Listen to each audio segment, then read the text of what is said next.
us a little bit about what you got going on here, man. I'm not in the foreign studios very frequently, so this is quite a treat. Well, we've been fortunate enough. Nick Dawson, my manager, sitting here with us, and we believe in marketing ourselves and doing a lot of videos, and so we have set up this recording studio here in the office, and it's just not for us. We've actually want to it's open to other realtors in North County, or anybody would like to come up and utilize it and stuff. It's just a resource for the market out there. Yeah, I heard him say that one of the neighbors here in the building was able to use the studio. That's super kind, man. Like a wealth manager or something. That's well, cool. We've done that. He's been doing some podcasts. We've had a realtor, actually, it was a 50 realtors.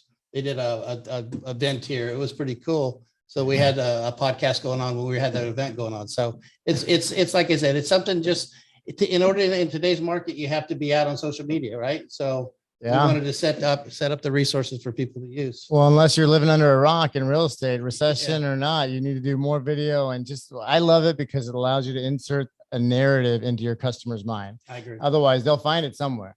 So this is your opportunity to tell them the news, tell them what the reality of the scenario, and insert that right into your trusted relationships through the conduit of social media. So that's what we're here doing today. And we're here to help and support our realtors.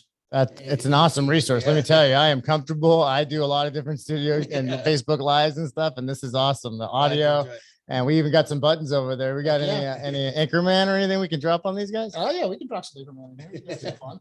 Have some fun today. Let's do it. I wasn't ready for that, but I'll be ready now. Curveball. Yeah. Here we go. So, yeah, we have a producer. There he is, plain and simple. I mean, I wake up in the morning, I piss excellence, and nobody can hang with my stuff. I'm just a big, hairy American winning machine. You ain't first, you're last. That's right. I need a soundboard. It's like Dave Shelling Chainsaw. Remember 1015?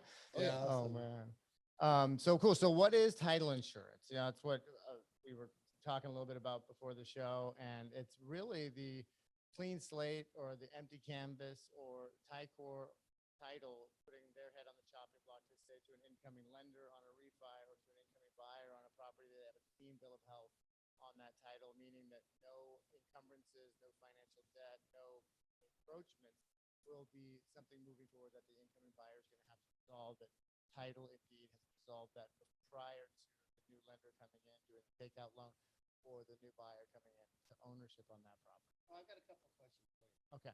Specifically, I had a transaction just recently where, they went out and I guess they did the appraisal, and the property lines there was a fence built on the other property, right? There was an encroachment. And when that happens, how does the title company get involved to resolve it, or do they go in and resolve it at all? It's super common, especially in, coastal communities like La Jolla, when they're built on top of each other, Point Loma, OB, we see it a lot. And there's a couple of resolutions. A lot of times we can send in a satellite map with the 3D overlay and a red line on the property lines of the property. The neighbors can sit down and hash it out and decide that, yes, the garden is within the proper area vis-a-vis the property lines and the actual lot. Then as it escalates, when that's not a satisfactory answer, then you can get a physical inspector out there from the title company. When engaged in an escrow, when engaged in a purchase transaction, a lot of times that's covered, or it's like $150 and they send out a third party, impartial, objective inspector, and they can point out where they find the property lines to be. They know where the pins are. They can identify for both parties to be present, and then they come to terms there. If that doesn't satisfy the conflict or the disagreement, then we send a surveyor out there at the cost of the buyer or the seller to split whatever negotiated terms are. And that's $3,000 to $5,000. So we try to avoid that for the customer for obvious reasons, but that's the one that's going to hold up in a court of law. But if there needs to be fence lines moved, that's between the owners and the buyer and the seller, or the neighbor and the buyer. And it's a principal to principal agreement they need to come to. And I can tell you that it's worth putting in the elbow grease on getting something hammered out principal to principal, because you bring in a real estate attorney or a surveyor. Or these guys, there's a backlog for their services, and they charge hefty amounts, and they get it. So the other thing we deal with here, we do a lot of renovation loans out of this office. Oh, cool. And a lot of when you get a contractor involved in works being done and stuff like that, sometimes the contractor doesn't get paid, and they may file a mechanics lien No and way. stuff like that. And they might file a mechanics lien and stuff, or, how often do you see that? Is that a big deal in something you guys deal with all the time? I mean, it's very common that the general contractor has subs that come in for tile or for electric work or pool or stucco or you name it. And at times those subs don't agree with what they were paid, or they're simply not paid, and they file mechanics liens. So what we've done with a lot of our institutional level investors are have them sign an indemnity, or we've gone case by case where, which an indemnity means that the actual investor's on the hook for any mechanics liens that come through. But we go case by case because we want to bullishly and aggressively close transactions for our customers. So we go in and we'll accept invoices paid from all the subs. We will accept darn near anything that demonstrates that they have been all paid out. So the overall curative issue is those subs coming back, filing mechanics liens after the close, when they've done the remodel and then put it back on the market, sold it, and then the incoming buyer has to inherit that problem. Then it's a real issue. So we want to demonstrate that everything's been paid. That's why they don't like for any work to have been done prior to closing. So Right. you'll hear guys like, "Hey, are we confirmed yet? Are we confirmed? I got guys ready to go and tear up the driveway." Yeah. Well, we got to get that confirmation Okay. call for those Okay. reasons. So, but we can find solutions for most everything except for outright not paying the people that worked for. Now, and the last question I have is, and I've seen it for years and I've tried to explain it to my borrowers, but you've got the owner's title policy, you've got the lender's title policy.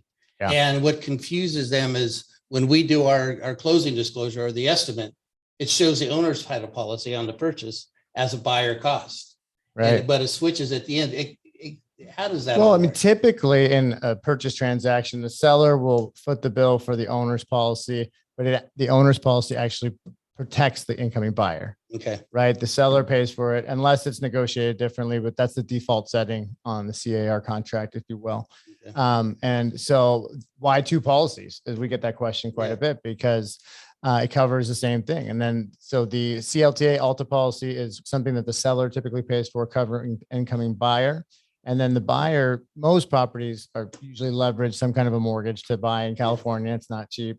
So that additional policy, the Alta lenders policy, covers an incoming lender. They need their own insurance policy. That's why there's two. But seller pays for the buyers, the buyer pays for the lenders. Gotcha. Typically how it goes. Okay. Yeah. That clears Pretty that clear. up for sure. But yeah, I Cool, mean, man. So that's all the that's title in a nut. Oh, well, Yeah. cool, man. That's about all I know. So that's good.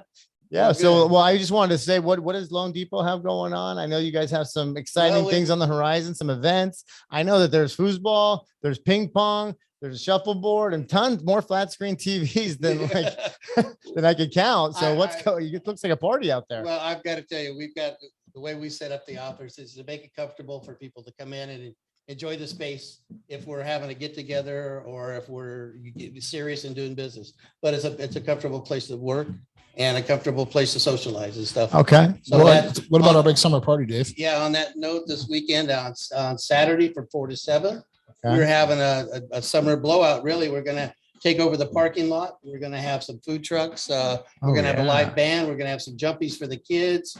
We're going to have some drawings and stuff. So What is that, the 8th or the 7th? the 6th, August yes, 6th. August 6th, Saturday Saturday. from 4 to 7 here at the office. And the address is 2035 Corte del Nogal. That's Carlsbad. Yeah. so if Yeah, you're that not sounds doing like fun. anything, feel free to come out, agents. And maybe chop up some video, right? We all Yeah. need to do more video to communicate with our databases. Exactly. And then on Wednesday, if you're having trouble with your social media branding, let's say you're on Facebook or LinkedIn and you want a makeover. We're having a marketing expert here on Wednesday from 1 to 3 o'clock. Oh, wow. Coming in, they'll sit down with you one-on-one and we'll go through. If you're a realtor, they'll look at your Facebook, your LinkedIn, your Instagram, your realtor.com platform, and they'll put you to where you're going to get recognized when there's somebody searching your Tons name. of value, man. Yeah. I could see doing this again, man. If this first one was as awesome as it was, let's do a sequel, right? Absolutely. All I'd love to have you right. guys, man. I have no Well, problem. thank you, Nick, for having course. us in here, man. Appreciate it. Hey guys, this is good stuff. All right. We'll see you Saturday. Take care.